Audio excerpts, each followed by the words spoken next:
quickly, who here is thinking about doing a crowdfund? Okay, cool. How many people have backed a crowdfunding campaign? Well, that's a lot better number of hands. How many people would never back a crowdfunding campaign? It's a perfectly valid choice. You don't have to be worried about raising your hand. We're not going to throw things at you. Very cool. So we're going to get started, and we'll start with introducing ourselves. Hi, everybody. My name is Eric Wingman Peterson. Apparently, some people have seen my show on YouTube.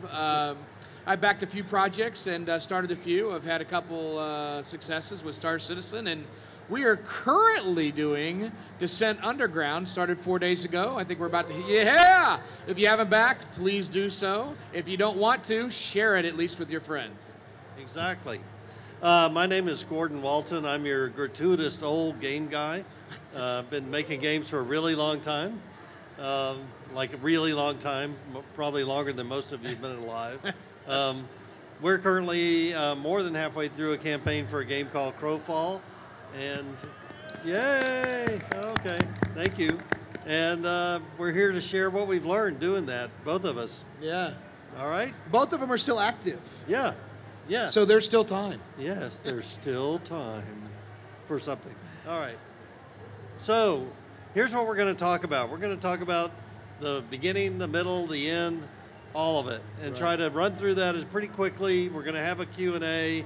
I don't know if they have mics for you guys, but if you yell the question really loud to us, we'll say it back and then answer it, because we really want to, frankly, hear from you. We wouldn't be in the crowdfunding business if we didn't care about the crowd. No, there's no doubt about it. I mean, that's completely the way to do crowdfunding, too. So one of the first things you need to do when you're going to do a crowdfund, you got to realize that you've got to bring the crowd. You've got to, are you skipping ahead just like that? You're just jumping ahead, so you're... I just jumped ahead on you, yeah. Yeah, you just jumped ahead. I'm a bad person. No, it's okay. So you still need to go out there and bring the crowd. And so a lot of mistakes people make are going out there thinking that Kickstarter is more of or Kickstarter, Indiegogo, or any of the crowdfund, Patreon, that they're like an audience or a television show, and people are going there for. Exactly. And they're not. So. Mostly what happens is you want to go out and generate the crowd yourself before you go up to give yourself a chance of success. Now, at Star Citizen, Chris did it with a nice countdown. We did it there, and we crashed the website. But Gordon and myself, as long as we've been in the industry, I guess we're not Chris Roberts. No, we're not. No, we're not. And so no one else is Chris Roberts. No, that is so true.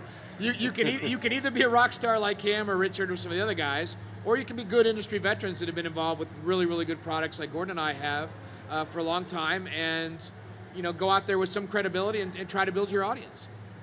Yep. So, and two ways to build an audience, right? One is get an existing IP, helps a lot. Doing a new IP, you really have to go and, if you can, steal an audience. Which means that you need to find some disgruntled people, who love a particular thing, but it's not being done right. So you better find disgruntled people and steal them away from wherever they are currently disgruntled. Isn't that how all religions got started to begin with at one point? Something like that, but I don't know that we want to go there. Really. Right. No. I'm going to back up though, because even before you start thinking about getting a crowd, you better do your research. 100%. You better go look at what's worked, look at what hasn't worked. Try to draw some good conclusions from it. Even if you can, talk to the creators. The creators are mostly pretty accessible to talk to. So you could actually ask them, like, okay, you succeeded, but what would you not do again the same way that you learned from what you did the first time around? Yeah, and I think a lot of people look at Kickstarter and they find the funny ones, like the potato salad guy, and think, oh, that's it. There's nothing to be learned from the potato salad guy other than that was really funny. Yeah. But there is a lot to be learned from Crowfall, for instance, from Star Citizen, from Kickstarters that have been really, really good. The Laser Kitties recently was good. That guy had 3 million followers on Facebook before he even went to Kickstarter. He had an audience. Yeah, completely. And he was dedicated, and he was also dedicated to communicating with that audience and being part of it. Because at the end of the day, if the thing behind crowdfunded games is it's building it together. You want to keep the audience engaged. I mean, the irony of this situation, Gordon, is that publishers have sort of set this whole thing up for us. No. They're doing a great job for us. I know, it's been great. It's awesome. Because you could go into GameSpot or any of those places and go, I want to pre-order this game. And so the audiences over the last 10, 15 years has gotten used to pre-ordering and waiting for games. See, I thought they were doing a good job for us because you can go in a game store, buy a game, and be disappointed. Yeah, well, that's true too. Okay. So they're doing double work for us. Yeah. It's pretty awesome because, their job is to really select only the stuff that should come to market. Right. And, they're not always doing the best job at doing that. No, they're not being innovative. They're being, sequel oriented, and they're really risk averse. And it's funny because the game industry has sort of mirrored the movie industry in a sense that you had the rise of the big studios, and then that actually opened up a gateway for independent films, and that is really what we're about. Yeah, indie. Yeah. So, also you need to partner with these other crowdfunders. So, yeah. So, the neat thing about the crowdfunding kind of people who are crowdfunding, they're actually pretty open to sharing audience, to sharing ideas, to sharing their experience. We tried to talk to every one of the top 20 game crowdfunders and got to talk to probably of the top 20, 15 of those guys were incredibly open. They looked at our Kickstarter before it went. They gave us lots of feedback. They said, "Oh, that's totally stupid. You shouldn't do it that way." And some of that feedback was good, and some of it wasn't. But it was definitely worth hearing, whether it was good or not. Well, yeah, it's like anything. The harder work you put in at the beginning, the better it's going to be at the end. So if you put enough effort in there to studying and going and looking at what works, yeah, you can, you don't go study the guy who's on the street begging. You go to Bill Gates and see what he did. Yeah, well, there's something to be learned from the people who failed too. Well, you can't be negative lessons. Can't be afraid to fail. I mean, because some of them aren't going to work. Yep. So that's really important, and it's not like it's just an old boys club because Eric and I happen to know each other. And because we're old. Well, yeah, that's true. Thank you. Yeah, you're welcome. We used to live like two houses down from each other. I know. It's very disturbing. I know. In a whole bunch of ways. Yeah. So now you're still in the pre-phase. You haven't gone out yet. You really, really have to figure out what you are and what you aren't, because both of those define who your audience is going to be. Right. You've got to figure out what's your messaging going to be, and is it going to resonate? Gordon was talking about finding a disgruntled group or a group that's been overlooked. In our case, Descent has been languishing for 16 years on Interplay shelves, and so people have been crying out for another one. It's just been started and stopped and started and stopped forever. And so we were like, there's a group of people out there. And by the way, it's not just the people that our age that played it, but I've got two sons here that are 16 and 12, and they've also never had the chance to experience that kind of game. So you want to somehow tap into them as well. So you've got to find this disgruntled base, and you have to find maybe a modicum of something that is unique, so that you can then message that to new audience and old audience. And a lot of developers are not really into the whole marketing thing. No. But you've got to be able to get the message across quick. You can't explain a complex game, and we're the most guilty of this, by the way. We have a very complex, unusual game, and so it takes too long to explain it, frankly. There was no way to shortcut that in our case. I'm sure there's a way to shortcut it more than we did, but it's just really challenging sometimes to get your message across. Yeah, but I think you did a really good job. I think that people looked at y'all's stuff and said, yeah, that's really cool. And plus let's be honest, what also helps Kickstarters is it pretty? And you guys have a really, really beautiful art style, and it looks great. So, yeah. Well, and credibility helps too. If you have, and it's not just about having a big name in the industry. It's about showing work that you've doesn't done before. hurt. No, it doesn't hurt at all. No, that actually helps crowdfunding. But So is any big names? Are there any big names here? All right, good. Thank God for that. There you go. Right there. A big man with a big name. There you go. But nonetheless, if you look at Kickstarter, the funny thing is, we look at the giant games who, do $1 million or more or whatever. Yeah. But the truth is, the majority of the money comes from games that are well under 100,000. So a lot of people are out there funding their dreams on Kickstarter to build a particular game. So don't let this, people like us scare you away. No. Because there's plenty of room for people to get stuff And done. don't be afraid to reach out to the larger Kickstarters too for help with your indie campaign. I mean, just yesterday we put a shout out to one of our guys that's backed us, said that he's got a kind of a 3D breakout game on Steam. He wanted help getting greenlit, so we gave him a shout out. You know, we want to support you. You guys are supporting us. We want to support you. That's what this thing's about. Yeah, I think though that for us, the shout outs have either been people that we already knew. Yeah. Or people that we had some kind of relationship with, or people who were doing something close enough to our game that it was credible to our customers. Right. Because I can't like do the Pebble Watch thing to my customers without getting yelled at by them. They're going to go, "What in the hell are you pimping that stuff for? What's in this for us?" Yeah, but you would do the exploding kittens, I bet. No, I would not do that. No, I would not do that. I would do that. So if you're looking out there and you're the exploding kittens guy. All right, now we're moved to the fun part. It's launch day. It's time to man. launch the campaign. Oh my God. Actually, if you go out and do your research, you'll find out that the stats say you're more likely to be successful if you launch on a Tuesday than any other day. Right. So there's all these people out there doing stats on Kickstarters and Indiegogos, and they run the numbers a million different ways. And it turns out that if you launch on Tuesday, you're slightly more likely to succeed than any other day. Well, that has to do with Which the is news weird. cycle. Yeah, well, sort of. It has to do with the news cycle in a sense that the weekend, the Friday's the update for what happened during the week. Then you have the weekend, and Monday is generally news cycle oriented on what happened over the weekend. So you don't want to be buried in the news. You want to own the news, and you have a better chance of owning that news or having more coverage to bring more people and clicks to your Kickstarter if you launch on You're thinking Tuesday. PR, but it's also people's busy cycle. Right? Well, no doubt about They're it. too busy. Monday, on they're Mondays. catching. Well, fair enough. That's true too. Yeah, and you can do all kinds of things on your launch day. But to me, the number one thing that you do, make sure you're working your plan, and secondly, email everybody you know a personal plea to back you. 100%. Even if it's just for $1.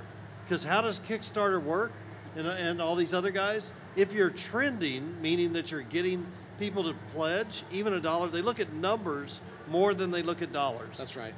So you're more likely to suddenly get featured on the platform if they say, "Hey, these guys started today, and look at it, the numbers are rocketing up, people are..." Well, nothing people are attracts a pledging." crowd like a crowd. Right.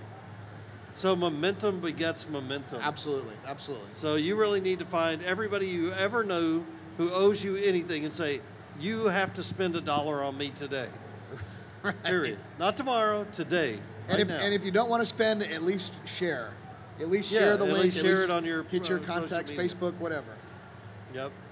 And if you have some people who will really give you a bunch of money, one, you got to line them up and get them to also pledge the very first day. That's true. And you got to torture them until they do. Yeah. So that's the remind them part. You just torture them until they actually pay.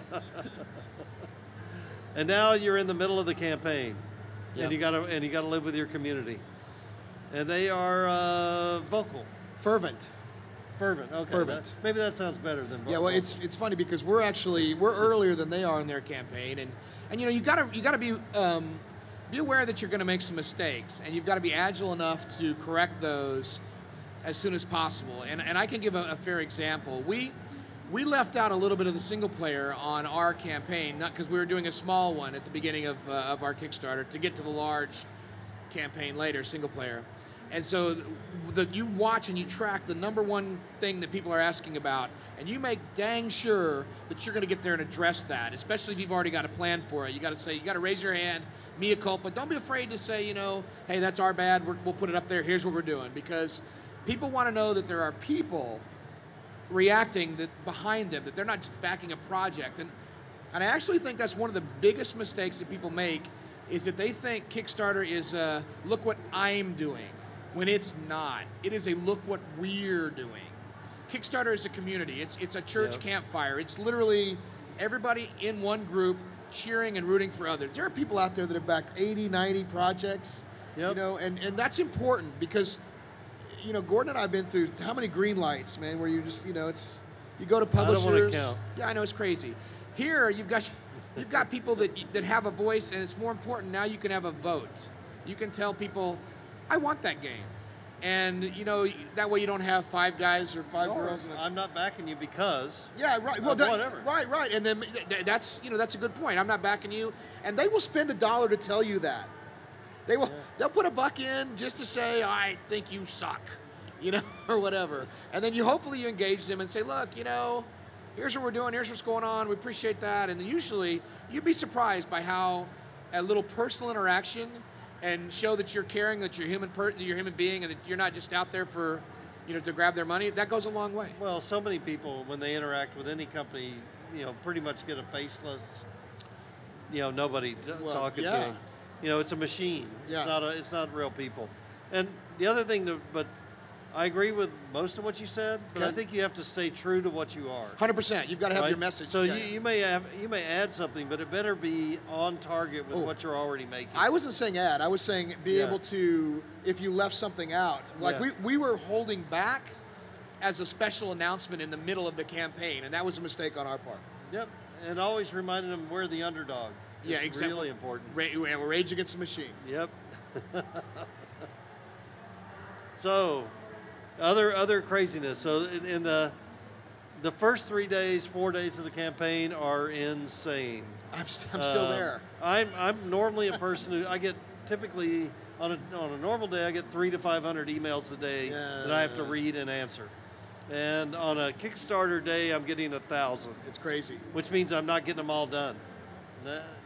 And so I think that it's really, really intense. It's as intense as any product launch I've ever done. Yeah, you just got to be willing to realize that for the next 30 days or so that everything you do is dedicated to that campaign and to being part of that with the community. And in the beginning, you have great momentum, lots 100%. Of people pledging, and then if you look at Kick tracks in particular, you'll see there's like this big U curve. Yeah, in the beginning, there's a whole bunch of people pledging. In the end, there's a whole bunch of people pledging. In the middle, almost nobody. It's like dead. It's like a dead zone. And believe me, psychologically, even if you're ready for that, it's very depressing. Yeah, we talked about that, and it's still, you know, you're like, it's scary. Yeah, but you know, it's a pattern, and so you have to realize that, you know, it's normal. And in fact, your backers sometimes get all upset. I was answering an email today. Oh, we're not going to make it. It's, you know, we're not going to make the next stretch goal. It's horrible. Look at our trend. No. Go look at what the trends really are.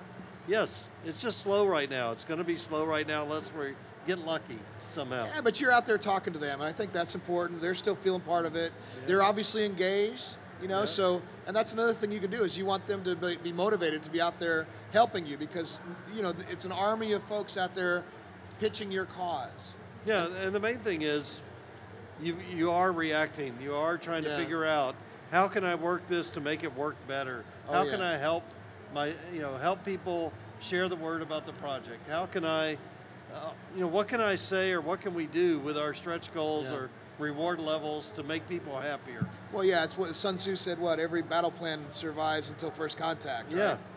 Yeah. So we've had first contact, and now it's a matter of, you know, you have your plan. We generally have a whole 30-day campaign, but we try to stick to a 3 to 5 day window, and to leave ourselves points in time to react to important bits because you guys have been on the interwebs invented by Al Gore, and so you guys know that sometimes an idea can, even if it's incorrect, could just run rampant. So you've got to be agile enough to be able to react to that, say, no, this is what we're doing, it's cool, this is what's happening. And people are generally like, oh, because the internet's crazy. You can never read the connotation of what somebody says when they type it in. It can come across really harshly, and they're really just asking a question. So you've got to be ready to answer those in a very calm manner and keep the flow going, keep the positive vibe. Yep. So then the campaign will end. One day the campaign will end. And, you know, I think the main thing to not forget is always celebrate with the audience. 100%. Right? Because everybody did it together. It wasn't the company who did it. It was frankly the crowd that did it. That did the work to make it happen. That's right. And eventually you've got to transition people off of Kickstarter unless you're doing a simple Kickstarter. You know, if you were just, I'm selling some kind of item, you could probably do it all on Kickstarter. But if you're not, if you're doing a service, a longer term service, you pretty much have to transition people. And that's always challenging because a lot of people won't transition. No. They just wait. And you've got to bring them to your audience. I mean, you got to bring your audience, to your website. So if you're going to forever fund, or if you're done with the Kickstarter, you still got to transition all those people across. And you've got to make sure there's going to be some issues between, on Star Citizen, we had a lot of issues with people that had pledged on Kickstarter and weren't coming across fast enough. So we kept having to email them and, make sure that they were getting there. And I think it took a good year before we got, to the 90% range over. And that's going to happen. You've just got to be patient and do your due diligence and be diligent about it, rather. And I think you'll get there. Yep. But you'll still be communicating on Kickstarter because you're obligated to, no matter what. And you should keep on crowdfunding, frankly, because a bunch of people will show up on day 31 or day 61 or day 91 and go, wait, I missed my chance. I really want to be part of this. And you've got to give Chris Roberts credit for that. That was kind of his invention. And when we were first starting it, he was like, no, we're going to forever fund. We're going to turn this to e-commerce. I'm like, really, man? That's never been done before. Are you sure? And my God, he was right. Because if you're making it, as Gordon just said, if you've got 30, 31 days to capture the audience, somebody could be on vacation. Somebody could be just hearing about it. It's like that commercial. I don't know how old you are, but where you tell two friends and so on and so on and so on. Well, maybe 30 days down the road, somebody's going to tell, and exponentially at 1,600 people, they don't hear about it till 31. So if you're not there to capture their attention and to have them part of the community, and it could be a very passionate person, you're making a mistake. So I agree, forever funding is here to stay. Everyone I've talked to who've done a Kickstarter says that the Kickstarter itself is an ongoing running ad for their future crowdfunding. I agree. So people still show up on the Kickstarter page, transition to your page, and then we'll give you money. It's after a portal. The fact. It becomes a gateway. Yep. So that's kind of doing crowdfunding. It's wild and crazy. If anybody has any questions, we'll try to repeat them and answer them. So you got to yell it to where we can hear you. This is horrible. Kinda. Yeah.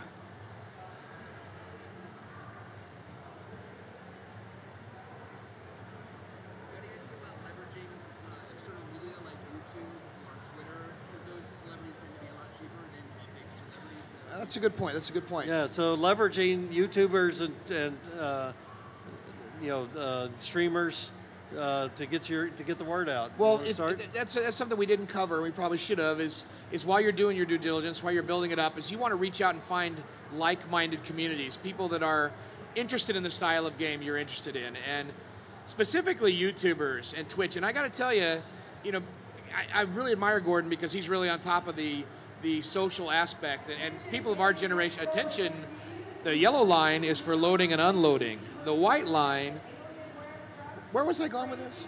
I'm not sure about you. Yeah, no, I was going to say that you're really good at understanding the social aspect of this thing, and this is completely a social event. It's Kickstarter social, Indiegogo social, crowdfunding social, building the game with your community social. Well, the challenge is, for us, for a regular person, it's hard to go out and get press. It is. And the alternate press, which is now the streamers and the YouTubers, they are totally democratized. In fact, they are the anti-press at many levels, and they are reaching probably 10 or 12 times more people than the real press. I know where I was going. Dramatically more.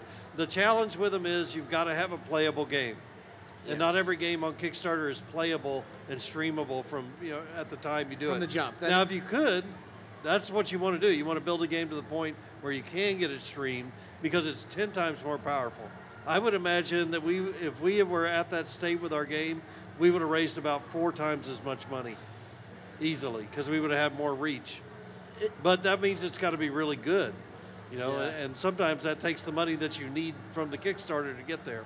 And that was a point that before my white line, yellow line thing, when I was growing up, television was the medium. You watched Happy Days and Cheers and MASH, all this kind of stuff.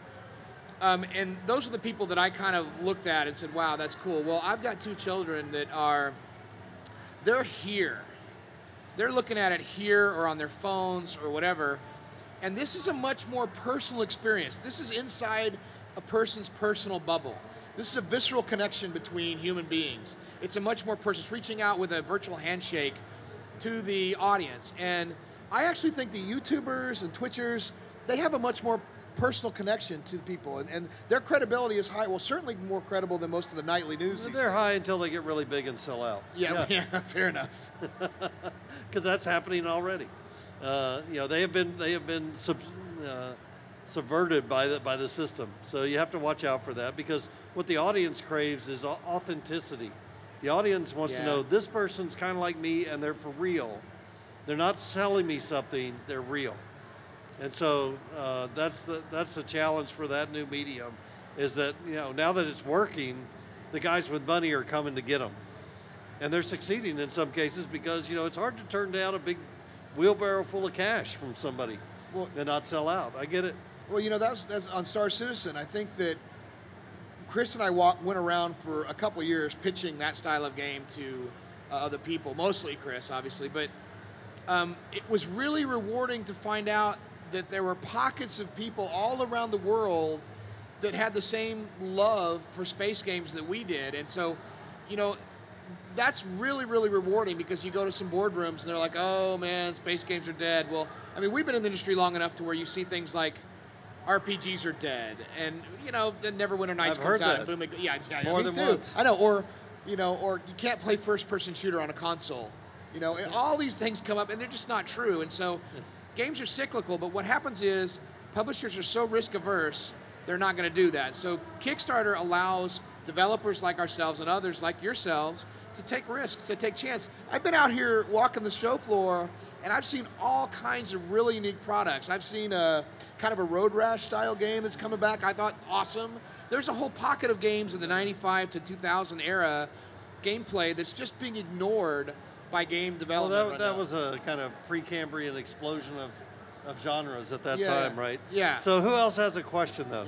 Because we'll talk all day. John Henderson.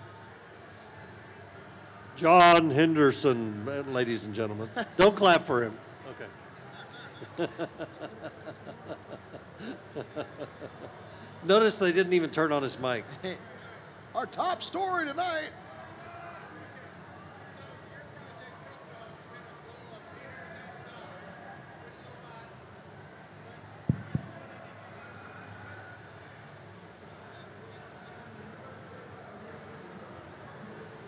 No, don't give him a mic. He's just being obnoxious.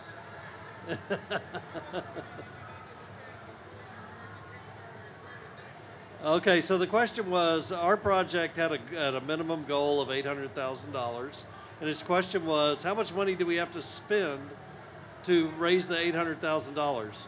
And the answer is, we spent over $1 million to get ready for the Kickstarter, well over $1 million. And that's because we weren't expecting to get all the money from crowdfunding to do the entire game. So we had raised some money before that. We're going to sell some of the overseas rights to it, which will help fund some of the development of the game. And we may raise some more money on the capital side, like selling part of the business to people to make that money up. And over time, people will crowdfund more of it.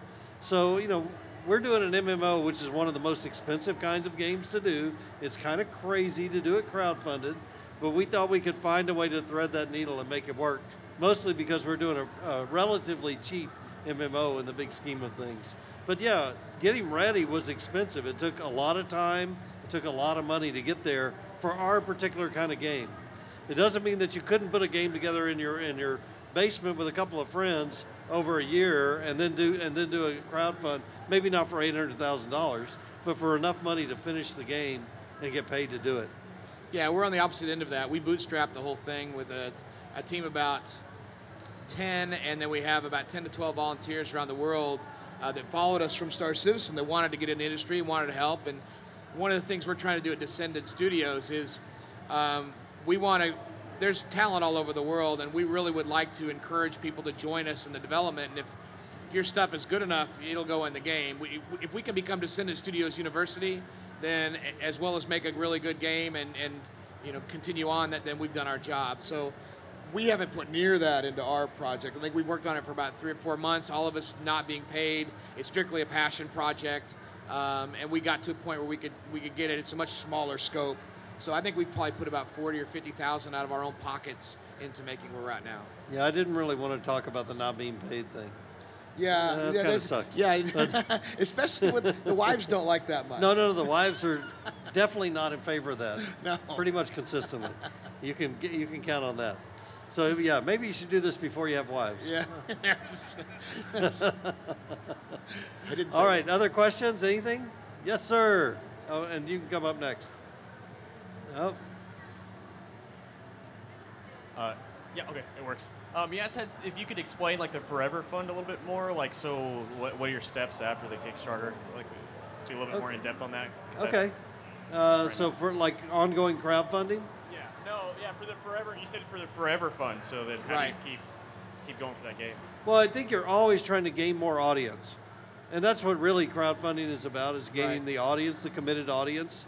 And so you're always prospecting for people to join your community. Right. And one way for them to show support is to crowdfund.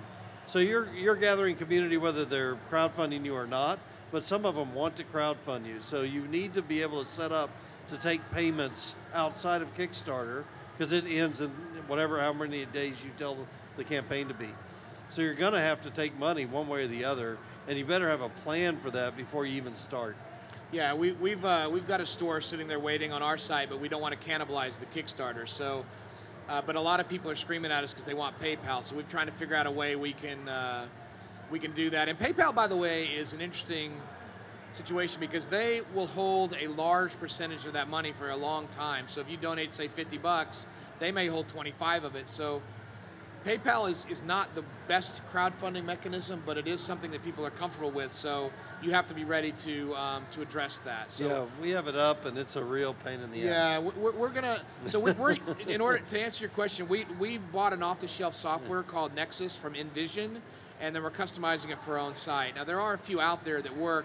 I think what was it called on Star System? We did one, and then we ended up not liking that and going to a customized. Yeah, you should one. definitely talk about that on the live stream, Yeah, whoever definitely. it is. Yeah, no, I should You mention should their defame name. them immediately. No, it wasn't that. It was everybody's groovy. Yes, sir. You're welcome. How do you balance your vision with the expectations of all your backers? So the question is, how do you balance your vision with the expectation of all the backers? I would say poorly. Yeah. Well, what would you say? Well, I think that's accurate. I think you've got you've got a vision. We know what we want to make. Yeah. But at the same time, I think there's a little bit of wiggle room for being malleable, and changing. Maybe not changing direction, but perhaps adding or doing something better. But if you don't go in with a strong vision to start, your message isn't going to come across in the Kickstarter, and they're not going to back you anyway. Well, if you don't stick with your vision, you sound like you'll say anything to get the money. That's true. And that's just dumb, right? Because you don't want that money. No. You don't want those people around yelling at you Oh later. man, could you imagine? Right? A dissatisfied customer is going to run off 10 good customers. Yeah, it'll end So- the forever funding. So you're better off, just sticking to your guns, being what you are, but listen to people Right. about whether or not you're Right. on target or not. Because That's if you're right. not completely on target, you should say, "Oh, well, we thought we knew what we were doing, but I've gotten new information. Right. I want to do something a little different because I've been compelled or persuaded by somebody's giving me information I didn't have before." I think you stick 90+%, but you have a little wiggle room to adjust as you go. So great question. Anybody else? Oh, there's Winglet, my This son. this is like a this is a ringer. Yes, you're still grounded. Okay. Well, it fine. depends on the question, Wait, maybe. For what though? I don't know. I'll tell them. You really want me to say? No. My question is for Gordon and my dad. That how do you feel, or what is your thought about the younger generation, as myself and my brother, and my friends and peers, about bringing crowdfunding to them? How do they back the project that they want and to love and to, be part of the community when they don't have credit cards or PayPal or something like that? Well, your job is to terrorize your parents until they do what you say. Exactly. I can say that because you're not my son, you're his son. He does. He's job accomplished. And I'm so glad my son didn't come with me now because he would love hearing that. No, I think seriously, you know, the more that you bring this up, the more that we're going to probably get congressional oversight that we don't want. Yeah. You know, the government will be here and they'll help us very quickly. Yeah. But seriously, you vote with your attention. That's what you really vote with, is your attention. The stuff that you follow, the stuff that you promote, the stuff that you talk about with your friends, we know that that's happening, and we go, okay, we've got something here. Because again, the crowdfunding people are a tiny subset of the potential audience. That's right. They are the most rabid fans who are saying, I want to come along with this crazy ride. It might work out well, it might work out terrible, but I love this idea so much that I have to be involved. That's a very small percentage of an audience. They're the influencers. Yeah. Right. Yeah. Thank So you. go to your room. No, go to your Okay. room. Wow, Go to your room. man, you're talking. Thanks, Dad. You're harsh. Harsh. All right, who do we have that is not a relative? Yeah, right. Yeah, come on up. Sure. There we go. Oh, go ahead. There you go. The first question is for Eric. How the heck did you get the Descent license? There's got to be a story there. There it is. And second one for Gordon. Can you name one thing that you would have done different on the Kickstarter? Yeah, Only one? Yeah, I know. One. So I'll take the first one. So, you know, we get this question a lot, and, you know, we try to explain it a few times, but it sort of slides down the page. It's in the FAQ or whatever, but nobody reads the FAQ, but it's important to keep it updated. So we started out after I left Star Citizen. It's gotten to be really big, and Chris is moving most of the stuff to LA, and so I'm an Austin guy. Love being here, want to build something here, so decided to do that. So we started making a game called Ships That Fight Underground, which was going to be based on, you know, sort of a Descent style game. And for those of you in the audience, that's DFU. Was that the right? marketing title? Yeah, it was a working title. We said it was working title just for fun. We're actually going to have some gear that says Descent Underground and Ships That Fight Underground on the back. But Interplay approached us in January and asked if we would be interested in making an actual Descent game, and we were like, yeah, are you kidding? That was the game that influenced me so much. I mean, in the 90s, and I think it was 95, we were making Wing Commander 4, and we were supposed to be crunching. We'd call our wives and say, oh my God, honey, we got to work till midnight. And because 6 o'clock, you start hearing Descent popping around the cubes in the office, and we would play for hours. It was just an amazing experience. And to think that my kids were growing up without the chance of experiencing that level of gameplay and that much visceral fun, and then being able to take it to the next level with voxel technology and things that are out there, it just needed to be done. And so that's how we got the license. And I know a few other groups had tried to get it before us. I had no idea. And so I guess it was luck, you know, and coming from Star Citizen probably. Yeah. What's the one thing I wouldn't do? Yeah. I would do no early bird specials ever again. Because all I've gotten is grief about it. You know, we said, oh, let's do some. We'll reward the people who've been following us. They'll come in and get some in the first day or two. It'll be awesome. It's been nothing but a pain in the butt. The people who get wound up about $35 difference in price freak me out. I don't want them in my audience. They're weird. You know, there's something seriously wrong with them. So, you know, and it's not that I don't have normally audiences with people with serious stuff wrong with them. They're just not so vocal about it. So there's number one thing I wouldn't do. I'll never do an early bird special again. We just launched an early bird special yesterday on our website. Yeah, I know. Just saying. I didn't tell him. You know, I don't want to see him suffer. It's working great. You know, our fans asked for it. So It's not over yet. Yeah, fair enough. When they're gone. When they're gone, And by the way, talk to me that about right there says there's more than one way of doing it. Too. Yeah. And your crowds are different. Exactly. Any other questions? sure. Oh, there you go. You can just tell us. We'll repeat it. Unless she gets it to him. Thank you. Oh, that's why I hear my own. Oh. Hearing my own voice is weird. Sorry. So with crowdfunding, obviously you're on a really tight budget because, you know, you only have so much money that you get out of the crowdfunding. So, as a, 'cause I graduate from college in May, and I intend to jump into the gaming industry. What are you guys' opinion on using Okay. unproven talent, such as theoretically myself, when you know you want people who are going to be super efficient because you get the most value out of hiring them, if that makes sense. I'm not sure what you asked. Yeah. Okay, so like, is are you more, as people doing crowdfunding and having that sort of tighter budget, Is there are you room for more people or that- less inclined to use unproven talent because of that? So it depends. This is a philosophy. This is probably a philosophical No. discussion. Well, it depends on how you're running your production, Yeah. right? So Eric's doing something completely different than I am. Right. So with what I'm doing, I can't afford, more than about 5 or 10% bad hires. Right? That'll blow my budget. Right. So bringing in somebody who drops the ball is more expensive than the work they did. It's also the time I lost. It's just horrible, right? When you're on a really tight budget, everything has to work right. And he has a better idea for this. I don't know what's better. It's just different.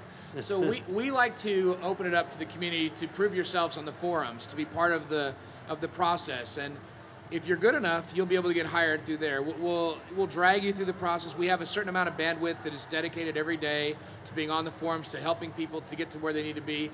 But frankly, there's going to be some people that just aren't good enough, that just aren't ready to do that. And that's okay. I found that as long as you're honest about things and you say, look, you've got a little way to go, it's all right. That being said, we've probably got 3 or 4 people from our audience already that are really, really good and have been trying to get in the industry, and for whatever reason, they've just not been able to, and they're on board now. So, and you got to be willing sometimes to work for free for a bit, and that's just. And that may not be what your mom or dad wants to hear after this big money for college, but our industry's tough to get into. Yeah. It's, very Darwinian. I think this gentleman, were you?